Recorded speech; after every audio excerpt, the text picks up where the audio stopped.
10:30 in the morning on a Sunday, and you're at CSLDallas, located in the heart of Texas and heard around the world. Together, we are building a spiritual community where we can be our most authentic self, and we invite you to go deeper into spirituality and apply universal principles as we are transforming the world one life at a time. And today, we are learning to live the science of mind and celebrate Kindness Week. We are grateful that you are here with us in community, on campus, and online. So now, let's get ready for an amazing celebration full of music, message, and connection. Get out of your seats and let's join our CSL Dallas music team.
Everyone.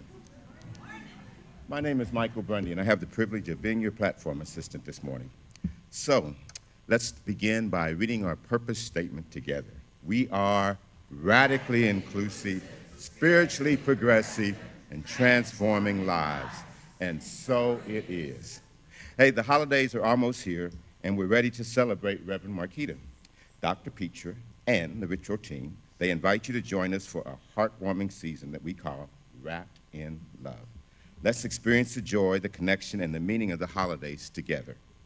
Be a part of our Bear and Blanket in Every Chair Love campaign.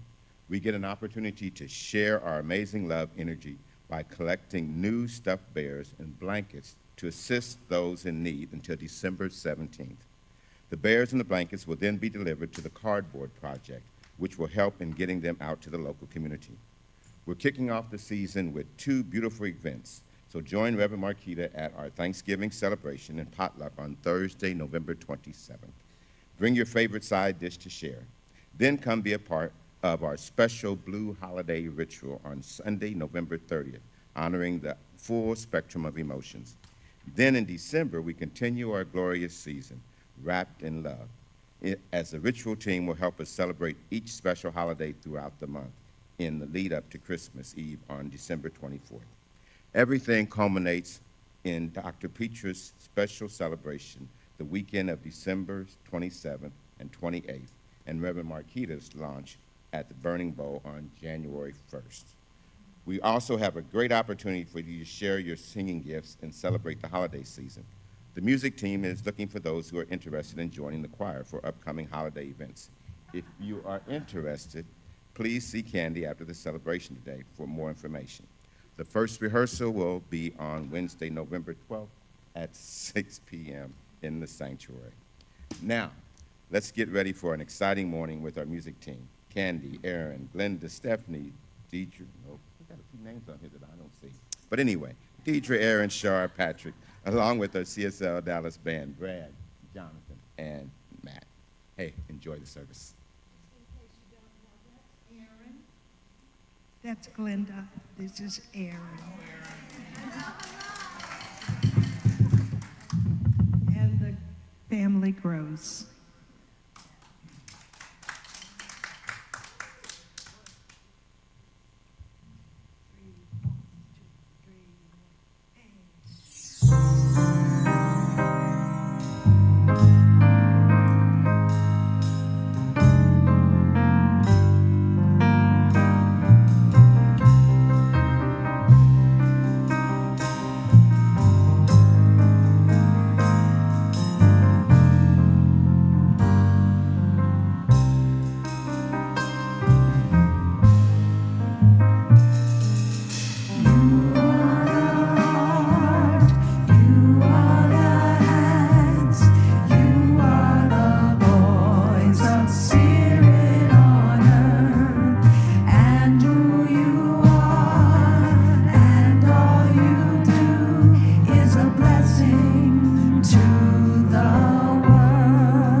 Closing our eyes. And just take a moment to notice and recognize who you are. Who you are is the divine made manifest. Who you are is love, compassion, kindness, and joy. This comes through and as you every single moment of every single day, even when you're not feeling it, because you are it all of the time. You're it all of the time.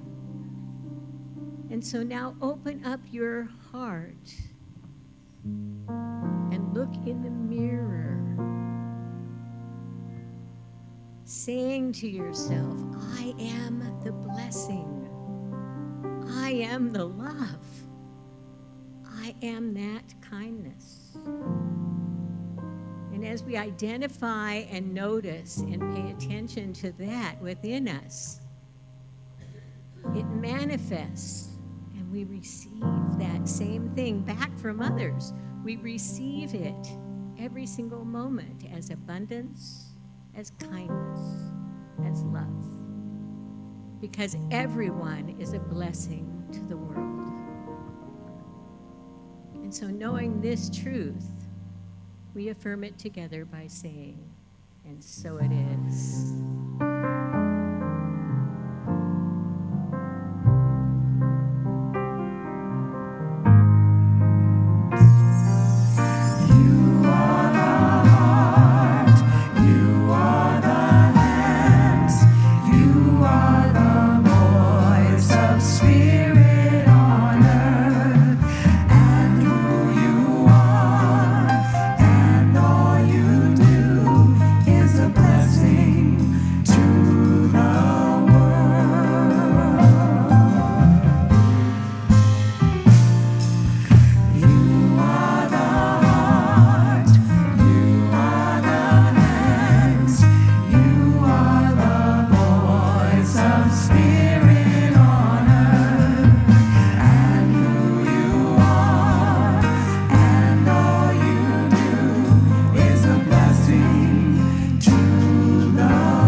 have wonderful and loving, pardon me? Yes, we are momentarily. So if you want to sing from up here, you can. But you can sit down too. This is called stage positioning while in like motion. All right, so we love having lots and lots of fabulous opportunities to say thank you. So the first thank you we're going to say today are to two amazing women who I'd like to have come up here, to Debbie Hine and Chris Gallant. Come up here. Come up here. Okay, Debbie Hine and Chris Gallant, right up here. Right up here. Yay. Debbie Hine and Chris Gallant have been our co-team leads for the community service team forever. Since you started it. So that was a long time. It was. 10, 12 Yep. years or so. Yep. Okay, they have been leading our community service team, and they're sort of done with it, right? It's been a long time. And have done a fabulous, fabulous, fabulous job. We've done all kinds of things with MetroCrest and with Gooch and with eQuest and with Bonton Farms and all over we've picked up trash and we've done in parks and we've done all kinds of things. And these two lovely ladies have held the banner for CSL Dallas doing community service. And so, yes, So we're releasing them to go find something else in CSL Dallas to do. Although we might give them a month or two off. Thank you. So, I mean, really, it's such a joy. It's such a joy to work with people who are so committed, so dedicated, so willing, so able to bring things together and make them happen. And do it with love and joy and peace. And I mean, really, it's just been an honor to have you guys do this for us. And all of your care and love is just, it's right? It's who we are, and you have shown that. So, and what you might not know is Chris Gallant also has the stitches circled, so if you are a knitter or crocheter or whatever, they meet and they do that. Right, and make all kinds of cool stuff, and then they use it or give it away or do what, enjoy that. But this is what it means to be part of CSL Dallas. You start coming, you get fed, and then you start giving back, and then you're a greeter, and then you're doing this, and then you're doing that, and all of a sudden, despite your best intentions, you're a volunteer team lead. You never get that. So I'm going to ask you two to stand right here, stand together right here. And let us love on you. Please stand.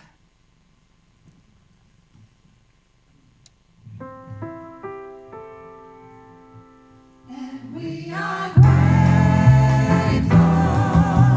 grateful for all you give and all you do and everything you are. And we are grateful, grateful for all you give and all you do and everything you are.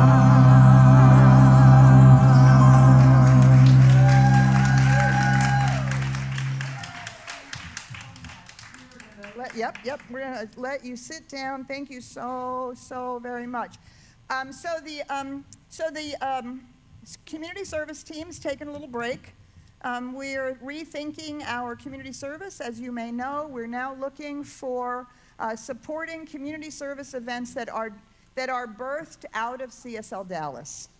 We're looking for people who have a burning idea about what we should be doing in the DFW Metroplex. And of course, you know how it works. You have an idea, and we're going to ask you to help make it happen, right? And so, but we're using a portion of our tithe, rather than sending it out as we've been doing it in the past in the local community. We're sending a portion, and some of that has not felt like it really made much of an impact, or that people actually even cared to receive our money. So yes, wow is right, pretty interesting. We've had some pretty interesting experiences. They weren't personal to us, CSL Dallas. We just, we're a very, very, very small fish in that large pond of not-for-profits. And so what we'd rather do is have members of the community who feel like we should do something, whatever that might be, we've had a lot of people, we've had people in our community in the past do clothes drives for women who are in shelters looking for jobs, right? Business clothes. We've done drives for clothes for the winter. We've done all kinds of drives, and we've gone out into the world and we've done things. And this last year, we redid Gooch Elementary garden, whole garden area for the kids for their science projects and to be outside. And then we paid for a new mural to be put in their very, very, very boring and ugly cafeteria. But that was birthed out of CSL Dallas. So we're looking for team lead for community service, somebody who will help bring these ideas to fruition. In the meantime, if you have an idea of something that CSL Dallas could be doing in 2026, please see Reverend Faye. Since community service is part of her portfolio, please see Reverend Faye. If you're interested in helping our community service be rebirthed in some new way next year, there's no urgency, but there is intentionality. Okay, so if that's of interest to you, let it noodle around in your brain. Surely there's good work we can be doing in the world. And just remember, we do community service not as outreach, but as sharing the love that we are. Right? It's not about trying to get people to come to CSL Dallas. It's about giving our gift, right? So just, see what happens. All right, so then we are going to bring up our fabulous prosperity queens.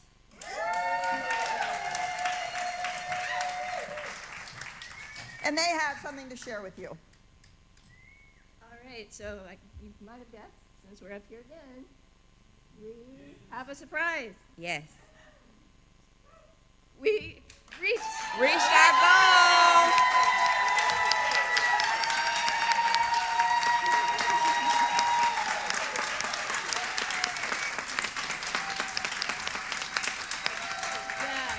That's you.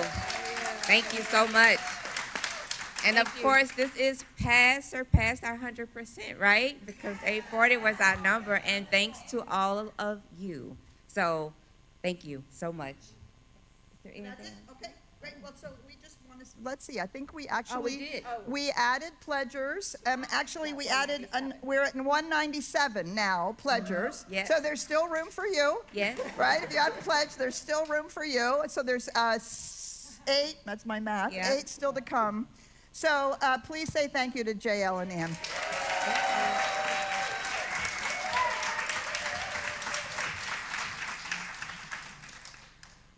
Okay.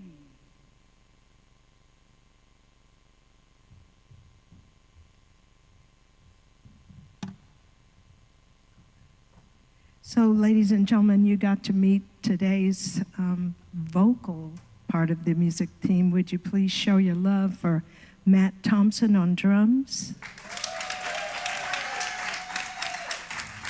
Jonathan Fisher on bass, Brad Williams on piano. And I encourage you to find them wherever they're playing, because they never let you down, I promise. That's me.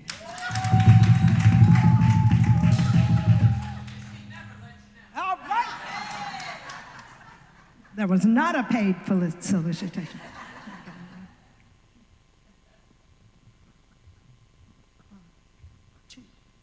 One, two, three, four.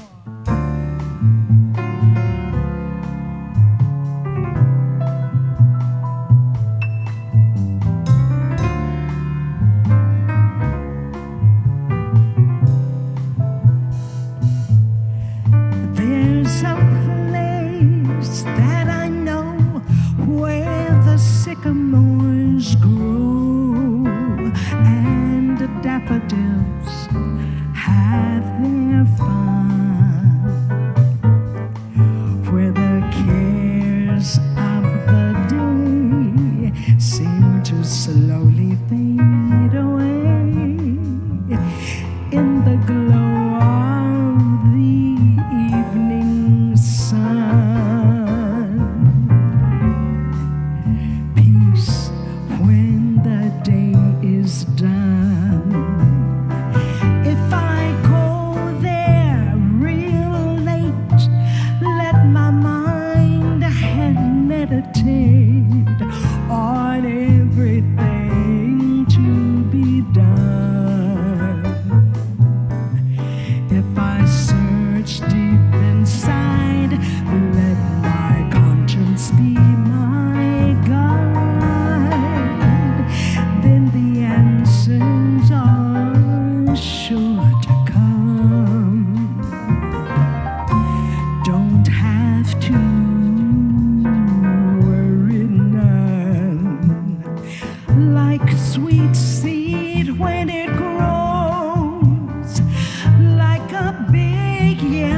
rose will wither and come undone, but that sweet smelling thing will be blossoming in spring with the kiss of the midday sun.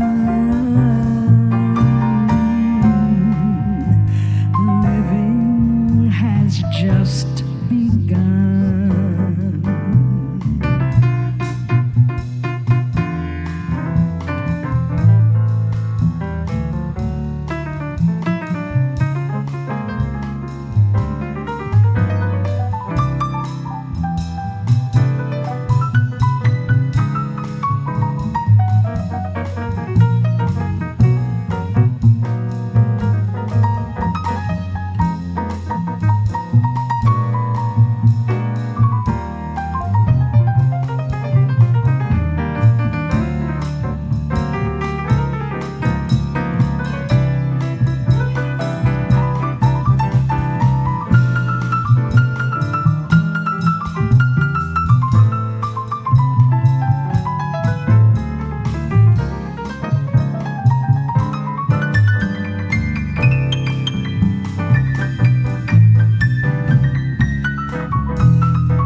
Show your love.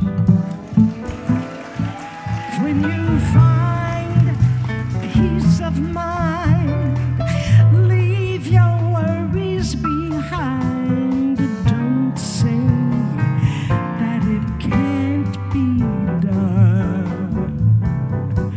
'Cause with a new point of view, life true meaning comes to you. And the answers you seek are one. Peace is for everyone. Peace is for everyone. Peace is for everyone.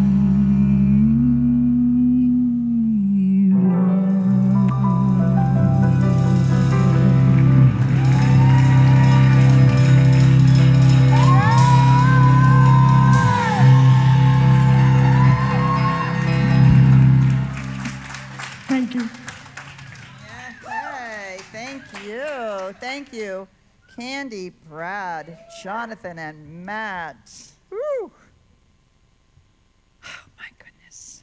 Peace for everyone, right? Peace for everyone. Wasn't that a peaceful vibe? Kind of all in the peaceful vibe. I love that. So before we begin, I would like to introduce to you to a visitor. So Reverend Veronica Silva, can you stand up? We'd love to welcome you. Reverend Veronica, where are you? Reverend Veronica is the Senior Minister of the Pacific Coast CSL in Seal Beach, California, and is here for the week with her mom and hanging out with us. So welcome. We're happy you're here. Yay. Okay, so Reverend Marquita was gracious enough to allow me to take these next 3 weeks to talk about my favorite things. And so today we're going to talk about living the science of mind, and we're going to introduce Kindness Week. Next week it's going to be Ask Anything, so come with your questions. You know, it's one of my absolute favorite. And for those of you online, you'll be able to put a question in the chat, and we'll pull a few off there as well. So it is an opportunity for you to come and ask questions about the science of mind, living the science of mind, or a deeper understanding of what it is that we're doing. So that's one of my favorites. And then I'm going to close this little 3-week series on quantum consciousness. So these are all of my favorite topics, favorite things. So please do join in for this month. And then, of course, Reverend Marquita will bring the month to a close with our beautiful blue holiday ritual that we do for those people, for all of us, when we have days and times when the holidays we just actually don't want to be cheerful. Or that's not how we understand the holidays. So we have a beautiful month planned. So living the science of mind and Kindness Week. So Kindness Week we're going to talk about a little later. You got a button, and you got a piece of paper, which we'll talk about later on. And it's a piece of this whole idea of living the science of mind. And this has been a journey for me, 42 years in ministry. And I haven't done the math, but I found the science of mind in 1977. And it saved my life. Absolutely saved my life. And it was my recovery program. It was where I learned emotional intelligence. It's through the science of mind that I learned how to build community, be a leader, be a decent partner, hopefully be a half-decent parent and grandma, and all of those things I've learned practicing the science of mind. And everything that has come in that I've studied outside of the science of mind, because of course you know I'm a voracious reader and I study everything, always has come through that filter, or, well, what does that mean if I'm practicing the science of mind? Not as an exclusionary thing, but to help see whether it supports the path I'm on, or whether it feels like maybe it's a diversion. And so everything has been in that kind of as large a box as I can make it, but still a little bit in that box. And that has really helped me not keep following. So let me start that sentence over again. When I first got into the science of mind, people talked about being spiritual seekers. And they would come, and we had that experience in my first community. They would be a spiritual seeker. They would come, and then they would be a spiritual seeker, so they would go because they were still seeking. And then they would go someplace else as a spiritual seeker, and then they would leave that place and around and around. We were constantly exchanging people with spiritual communities in the area as people were seeking and seeking. And so I remember declaring, I am no longer a spiritual seeker, I am a spiritual finder. Yes. Right? And because I'm finding something that works. And so instead of constantly thinking the grass is greener on the other side in whatever they're doing and with that new book or this or that or the other thing, I decided to plant my roots and say, I found something that appears to work. Let me see if that's true. But it actually means you have to go deeper and not just keep being out looking for the next best thing. And if it's not for you, great, no shame, no blame. We should all find the path that we can dig ourselves deeply into and see how it transforms us, see how it works in our own lives. So Ernest Holmes loved teaching the science of mind. I have loved teaching the science of mind. It's my favorite thing. It's probably the thing I think I'm best at, and it is the thing that has kept me committed to the ministry. But Ernest Holmes says this: one of the great difficulties in New Thought is that we are likely to indulge in too much theory and too little practice.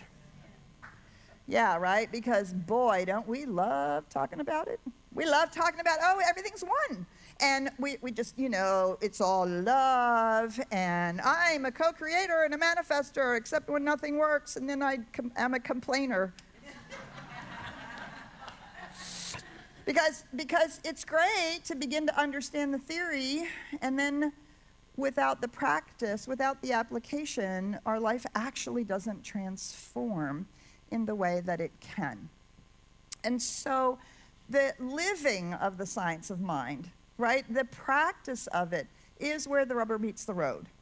It's where we actually do, in fact, transform our experience of life. And many of you have heard over the years the testimonials. You've probably experienced it yourself.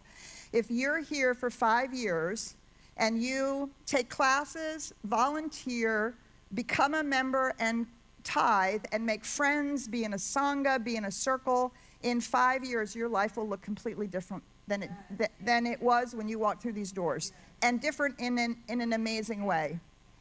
Right? I hear a lot of yeses. That was certainly true for me. And it wasn't transformed enough, so I stuck around for 42 years. So I don't know what to say about that, but there you go. Maybe I'm just a slow learner. I don't know. So we talk a lot about the principles of the science of mind. And we have to know about spirit, and we have to understand about the creative process, and we have to realize that we have a conscious and a subjective mind, and that we're part of the one, and all of those kinds of things. But we also want to talk about the practices, because it is the application of it. And we teach the principles in all our classes, and we talk about them on Sunday mornings and everywhere else.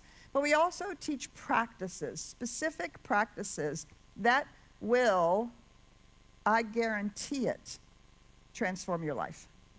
So we're going to briefly talk about the practice of the science of mind. You'll see it hanging in all of our classrooms. It's hanging in Joy Village. We have little bookmarks that show the principles and the practices, and we talk about them in our classes. Actually, we do more than talk about them. We teach how to practice them, and then we practice them.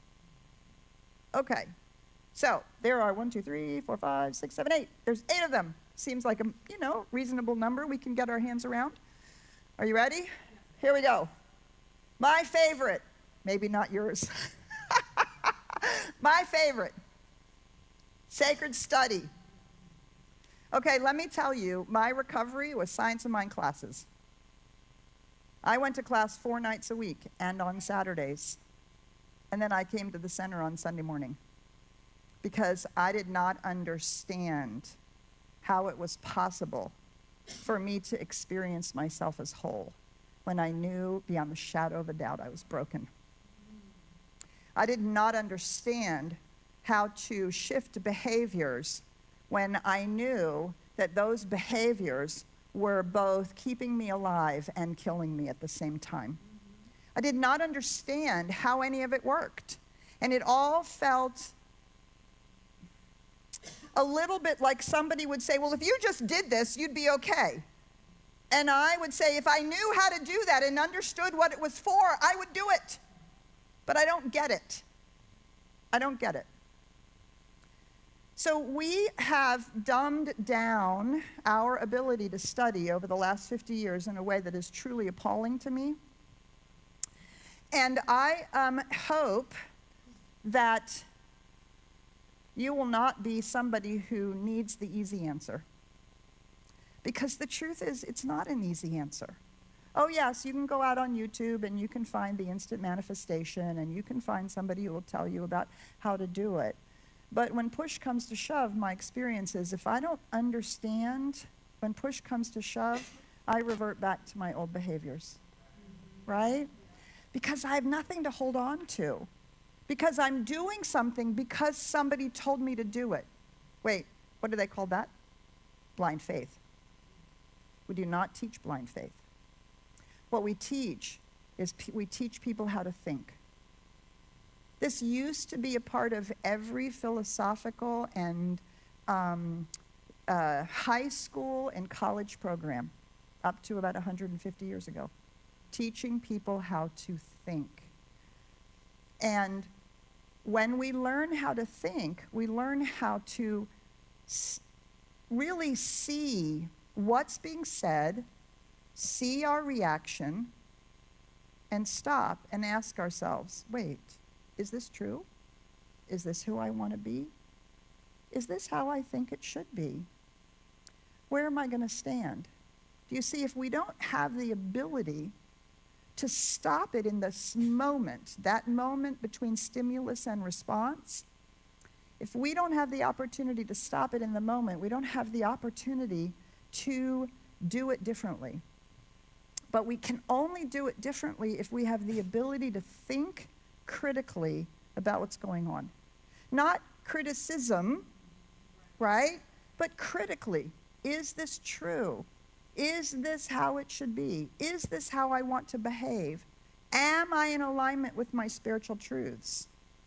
And sacred study, whether we're studying the science of mind, whether we're studying ancient texts, whether we're studying popular people who are today doing amazing work, Joe Dispenza and Esther Hicks and whoever all else it is, whether it's classic metaphysics or brand new metaphysics or anything in between, that willingness to study means that we have to,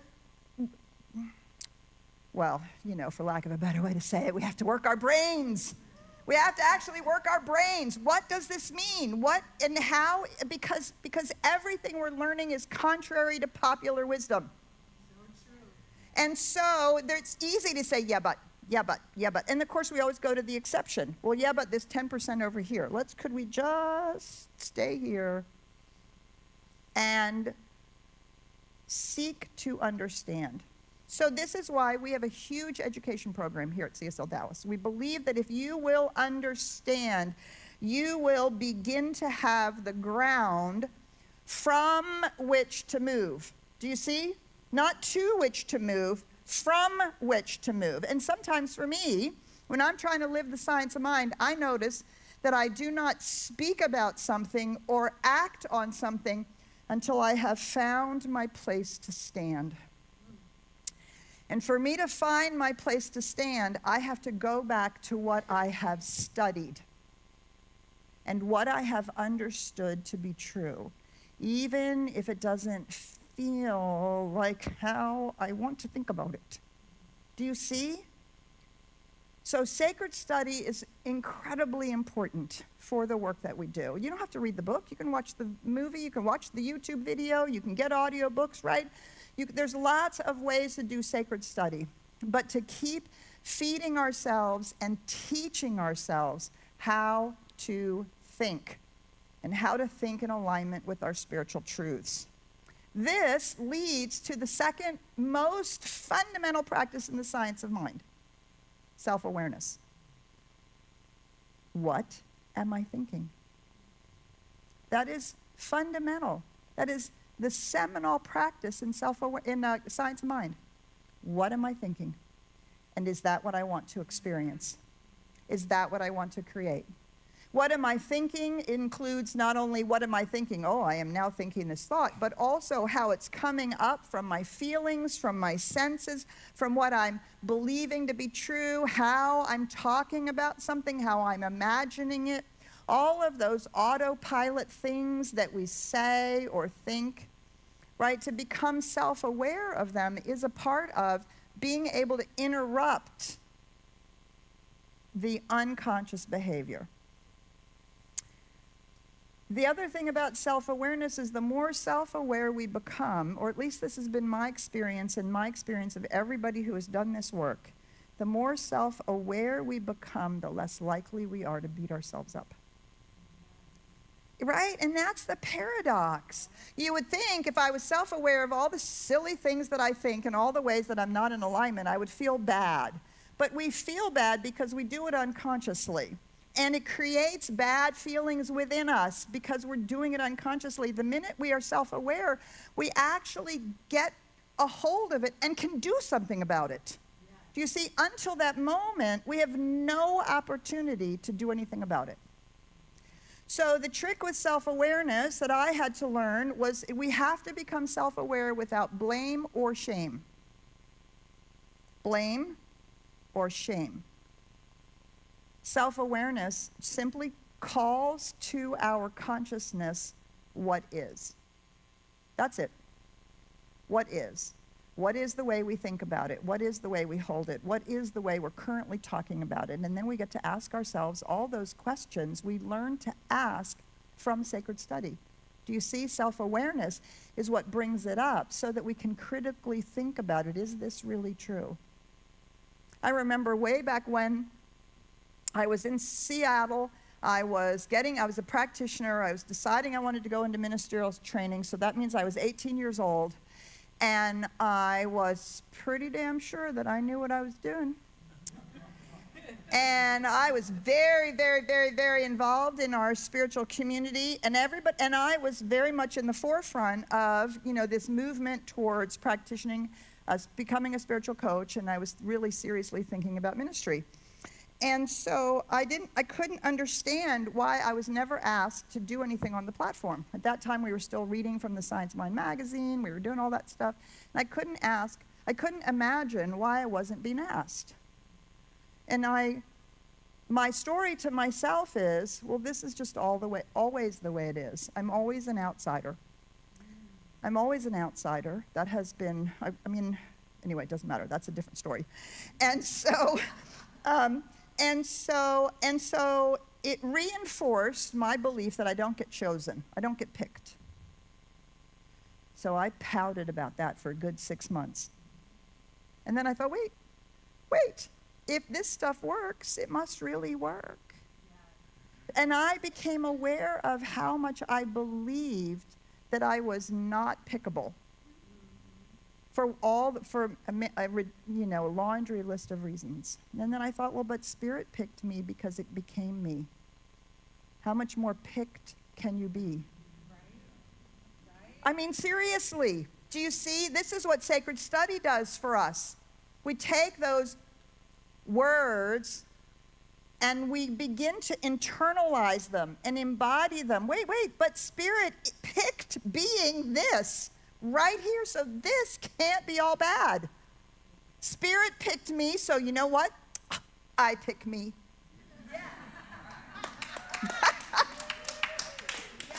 And do you know, within 3 or 4 months, I was being picked for so many things, I had to say, no, it was great.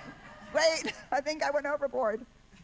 Self-awareness. Do you see? Self-awareness is the piece where we begin to actualize the teachings. There's only one. You are an individualized expression of the divine. Great, lovely words. What in the world does that mean? That means Spirit picked me. Do you see? And you're going to find it in whatever it is and wherever it is that you operationalize it in your own life, actualize it in your own life. It's not the magic word, or it's not the academic words that you've learned. They're the place you draw from to make it your own. Do you see? And that's what self-awareness does. It helps us begin to apply it.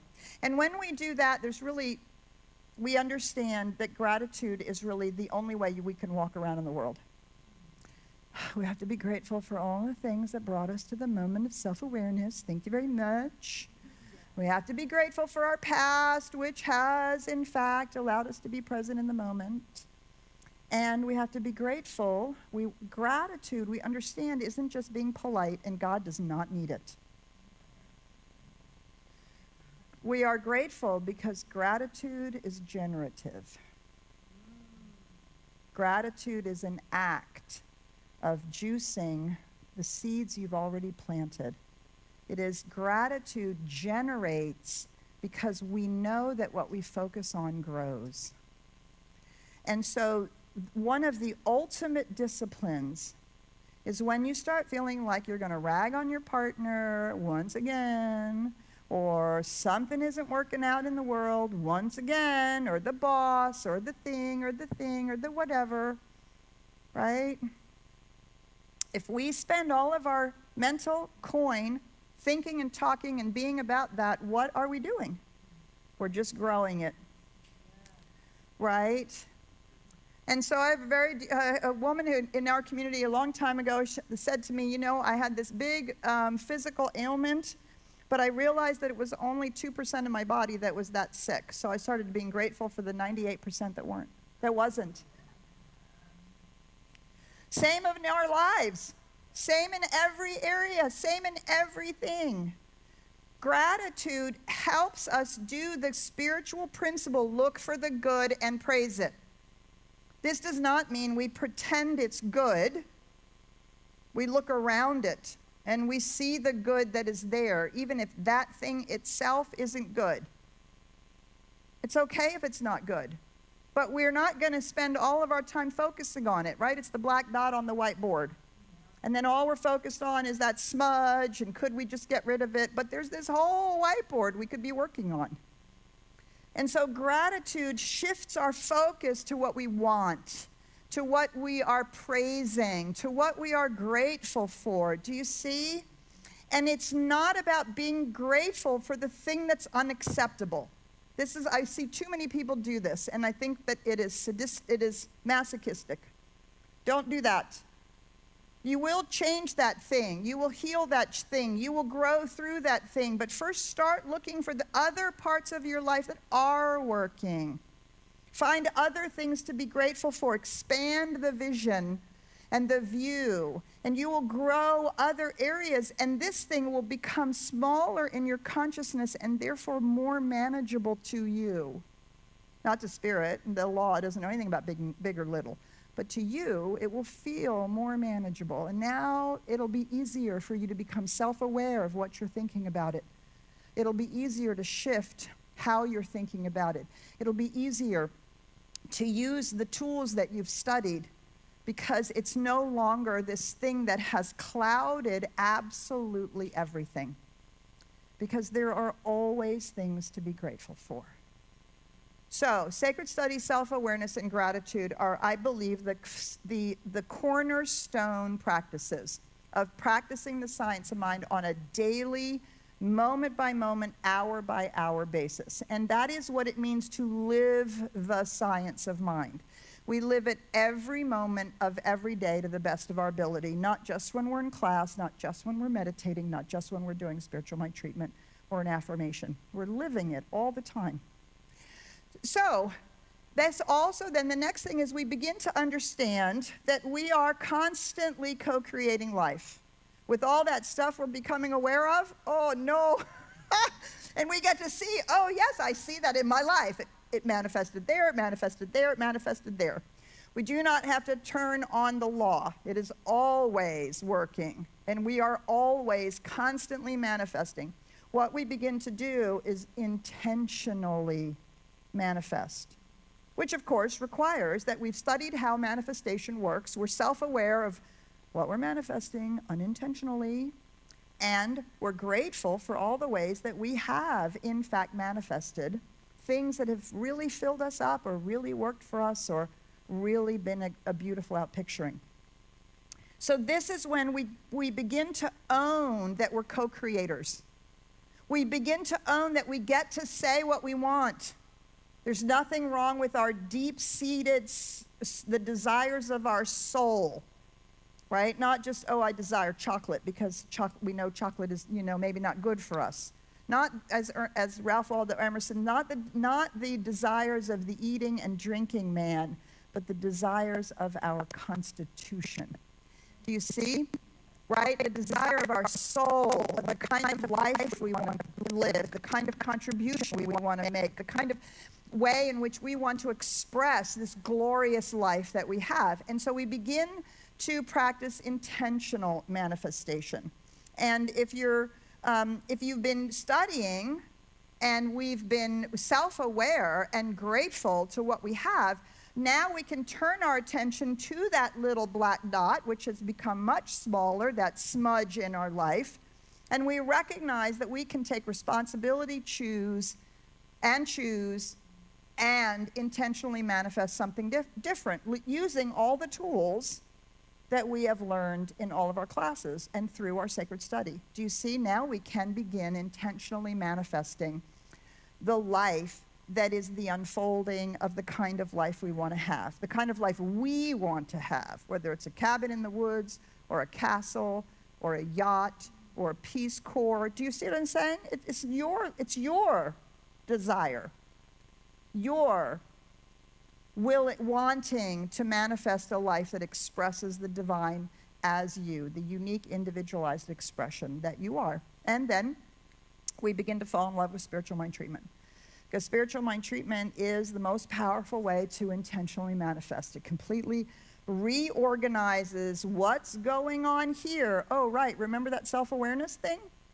Spiritual mind treatment is designed to reorganize that into alignment with all the things we've studied so that we can speak the word for ourselves and for others. So that we recognize, oh, I'm not just my limited human experience. I am actually the divine made manifest, the one individualized as me. And now we speak the word of creation. And we do it with power and with passion and with a willingness to be moved as the answer or the unfolding begins to happen, right? So deliberately and actively practicing spiritual mind treatment, I will tell you that it has been an extraordinary spiritual practice for me for 42 years. Actually, probably longer than that. That's how long I've been in the ministry. Oh, I don't know, 45, 47 years, spiritual mind treatment. And it's like completely rearranged the synaptic patterns in my brain. And it doesn't even occur to me. Do you know, it's so interesting. The other day, I don't remember exactly the conversation, and there was a conversation about people and things that were impacting us, and I remember that I started talking about my stepfather. And I've even talked from this platform about my stepfather. For those of you who've been around for a while, you know that, and it's not always been good. And I noticed for the first time that while I wanted to to share a story or something about it, I noticed that I said, and I don't want to speak ill. I don't want to speak ill of someone. So for the first time, I was able to tell the story without any emotionally laden words. Okay, that's why I ran away when I was 15. But that's the work, that's the culmination, right, of 42 years, 45 years of spiritual work. That spiritual mind treatment has so rearranged the inside of me, because let me tell you, I know all the words to say about other people. I know them all. And I have a whole list in the past of all the, aren't they awful? And they did this and they did that and But it's aligning ourselves with spiritual truth. Do you see? And aligning, this we begin to practice speaking truth in a spiritual mind treatment. Do you see? Until that's all we can speak. That's where we want to be, that all we're speaking is spiritual truth.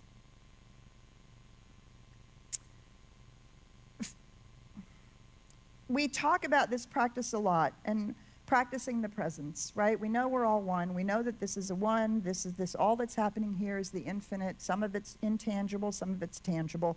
Some of it is automatic, like the law. Some of it is becoming conscious, like us. Not automatic. We get to choose. All of this stuff is going on. We're practicing and practicing. And I remember thinking about, well, practicing the presence, what does that mean? And for a lot of people, we interpret it to mean practicing being present. But that's actually something different. Practicing the presence is seeing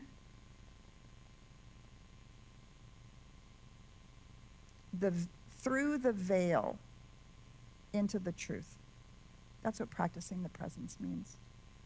Seeing through the veil of somebody's upset to the truth. Seeing through the veil of the unconscionable things that are perpetrated on people to the spiritual truth. Seeing through the veil of our own having gone unconscious for some period of time into the spiritual truth. Ernest Holmes says this amazing thing. He says, what I'm looking for, I'm looking with, and I'm looking at. How am I seeing? Now, this does not mean that unacceptable behavior is acceptable.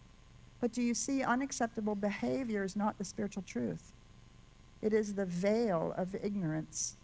It is the veil of fear. It is the veil of false beliefs that humanity is carrying around. It is the veil of lack and limitation. And to be able to see through that to the spiritual truth allows us not to get sucked in, allows us to see what's really going on, allows us to open ourselves to the truth and to become a vehicle of truth, which is what we mean by saying we're a bringer of light. Do you see? We bring truth into it. Not, I have the truth and you're wrong. Not that kind of truth. No. But the truth that we studied. Every person is an individualized expression of God. We all go unconscious sometimes. We all behave poorly because we think we're only limited human beings. We've forgotten and have become ignorant.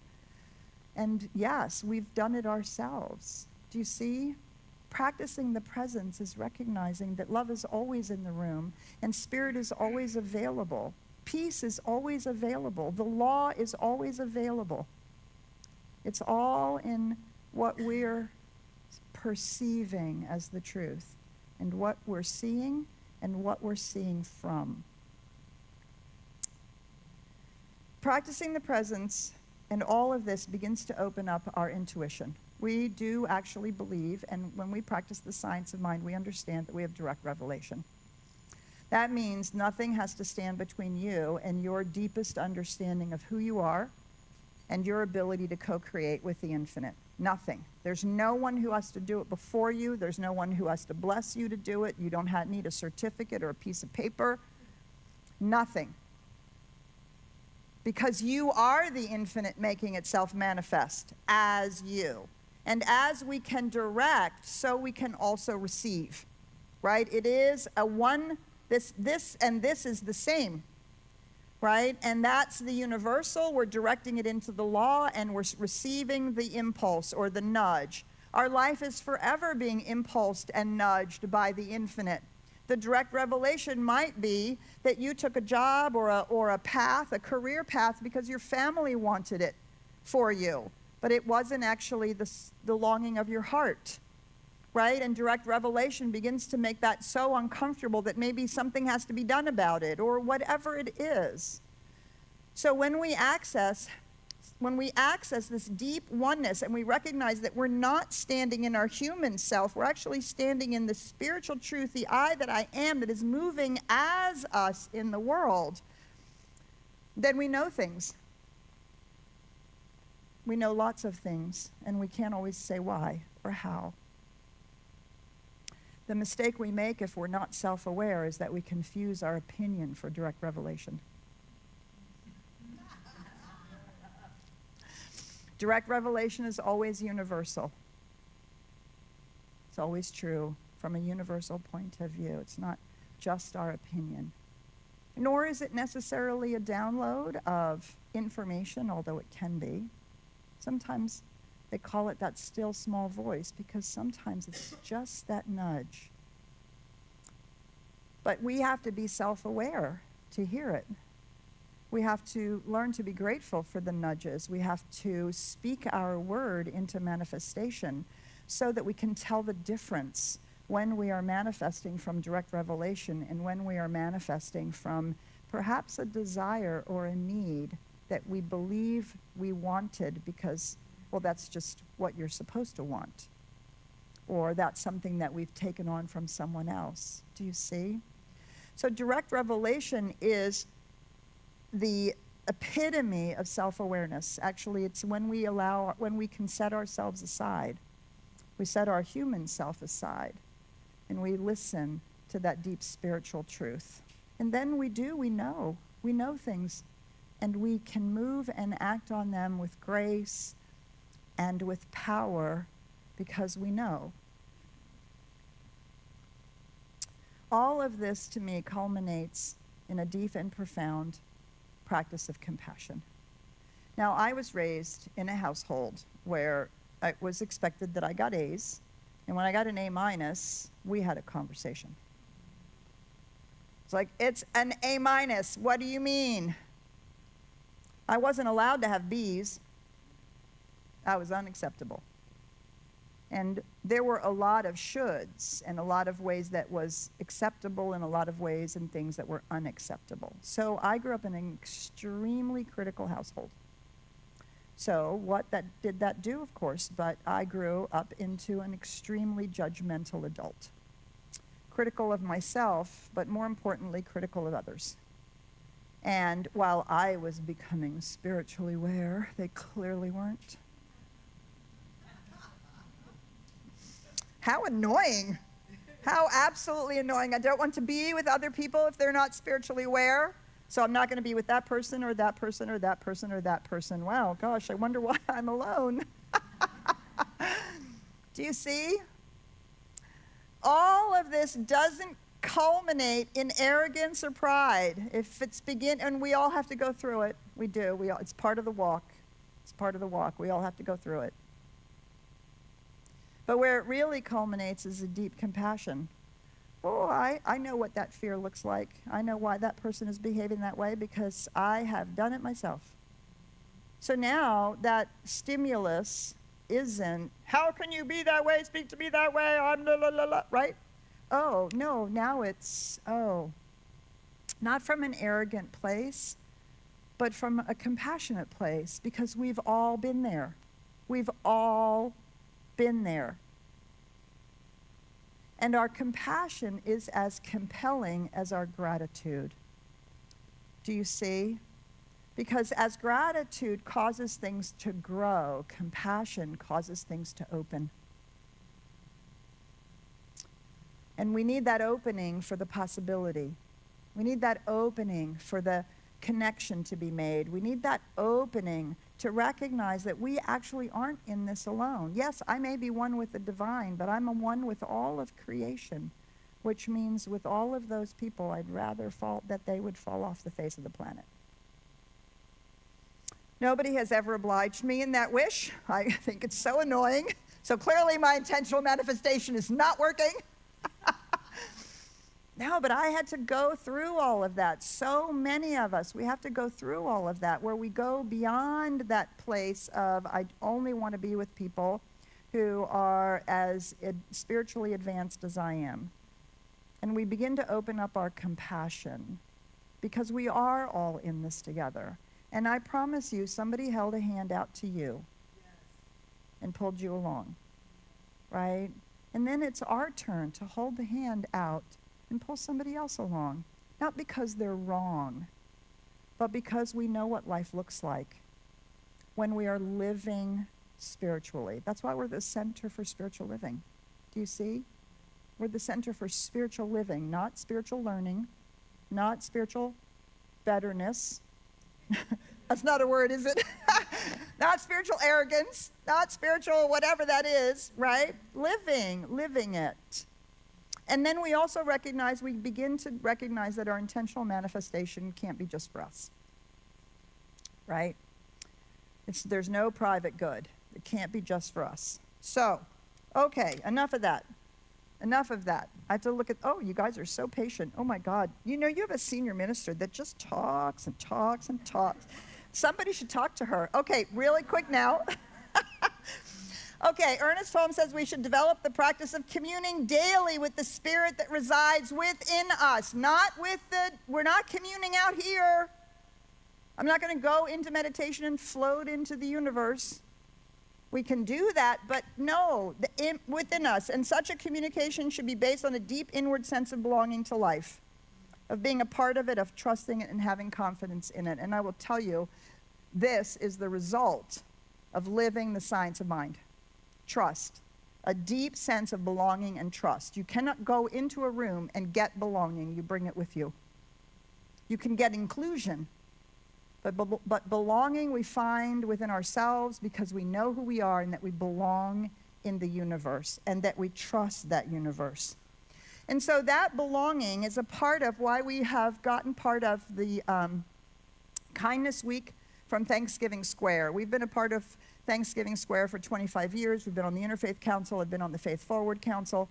And they have resurrected Kindness Week. So you all got buttons, and you all got a piece of paper with a kindness pledge.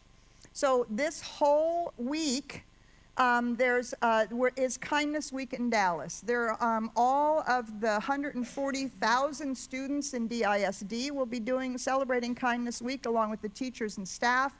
Businesses, lots and lots and lots of houses of worship are participating in Kindness Week, and it's an opportunity for us to stand in this deep compassion and this deep place of living it in the world.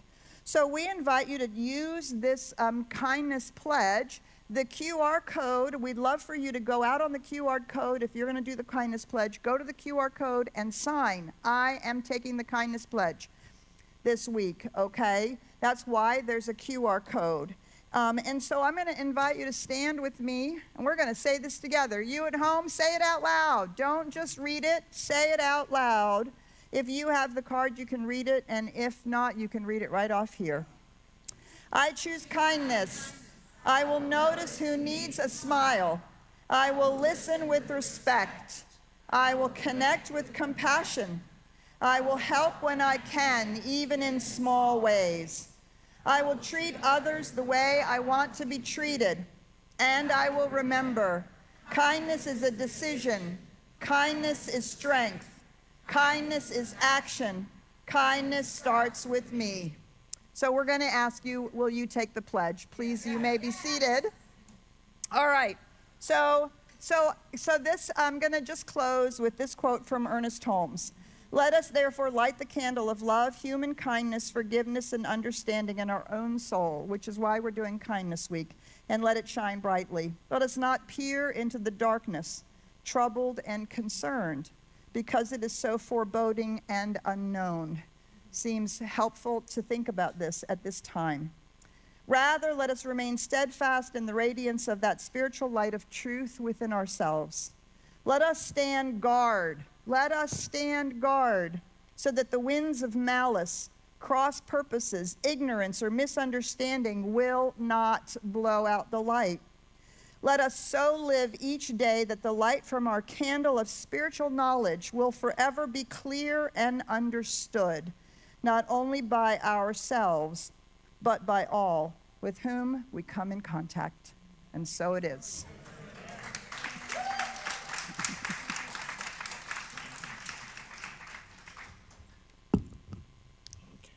I'm back, guys. And now is the time for our offering. So please give generously to the work of CSL Dallas and be a force for good in the world and in your own life. Let's read our affirmation together. I turn my mind to the infinite, knowing perfect supply is mine. I open my hands to receive abundance right here and right now. We move forward joyously, knowing that CSL Dallas, our community, and the world are thriving, prospering, and divinely guided to our highest good. And so it is. Hey, remember that there are many ways that you can give. If you're online, you can send a check, or if you're here, you can put your cash or check in the basket that's being passed out now. Welcome to everyone who's visiting with us today, whether you're online or on campus. If you haven't received your free gift yet, please chat with one of our greeters, and they will be happy to give you one. Inside, you will find the Connect card, and we'd love to stay in touch with you, so fill this out to be connected and learn about all the events and activities that are happening here at CSL Dallas.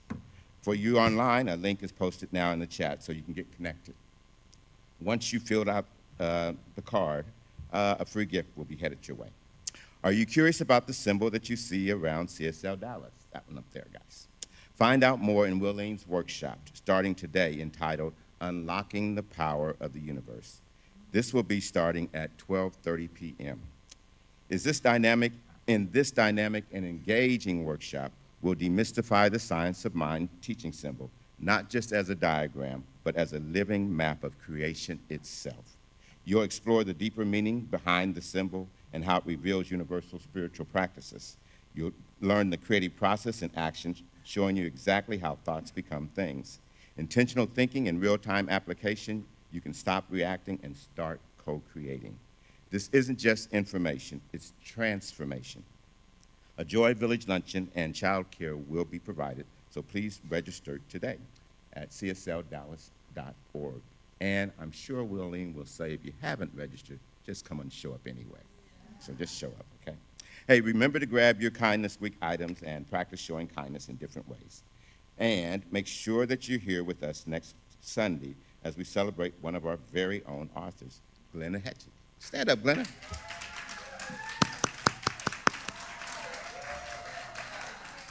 Hey, Glenna has just released her new book entitled How Old Are You Today?, which is an inspiring book about Glenna's own personal experience working with her mother as primary caregiver as she went through dementia. She found a breakthrough game that she teaches that helped her and her mother not only communicate, but helped her to heal years of unspoken pain.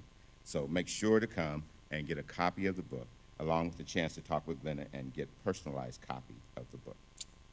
And that's the end of the announcements. But those who know me know that that's not it. Seriously, guys, this may possibly be the last time I get to be platform assistants with my friend Petrie.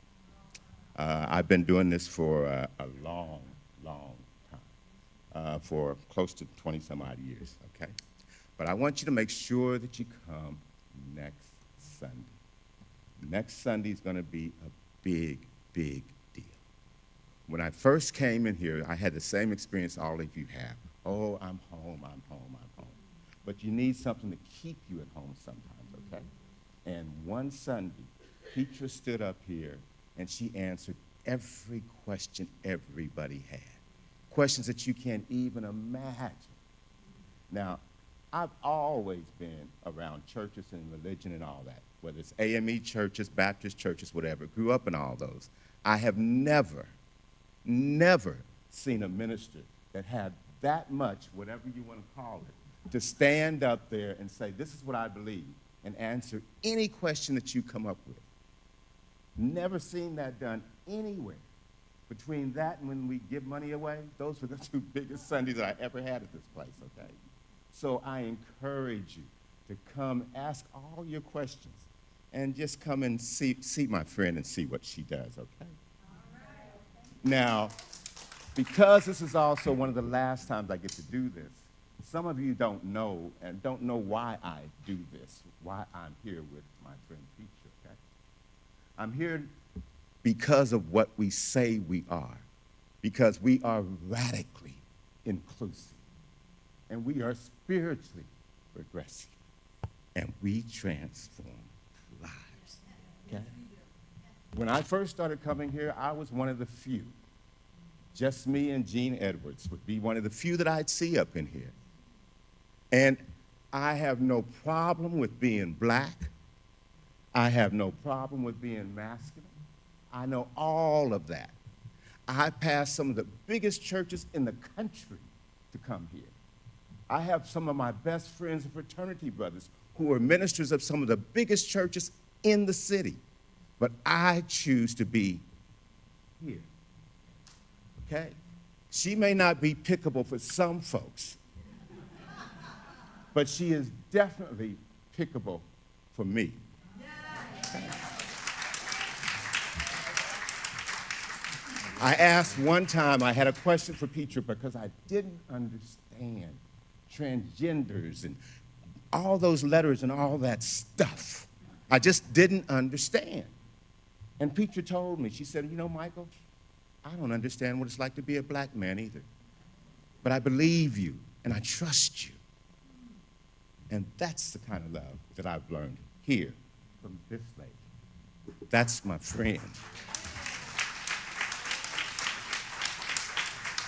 That's my friend, and that's my minister. I used to say this in a very awkward way, and I still can't always get it right. But one of these days, my friends are going to be so surprised when I'm dead and they find out that my spiritual advisor is a blonde, white-haired lesbian. And the reason that it works is because I've learned to see through the veil. Yes. Okay? It doesn't matter that she's blonde. Doesn't matter that she's white, male, female, or what her sexuality is. What she talks about, what she teaches, what she lives. Okay? I've served on the core council with her. I know how she is behind the scenes. I've drank a beer with her. I know how she is even on that thing. She is always, just like you see, full of integrity. I love her to death. I will miss her greatly. With that, let's sing our way out of here.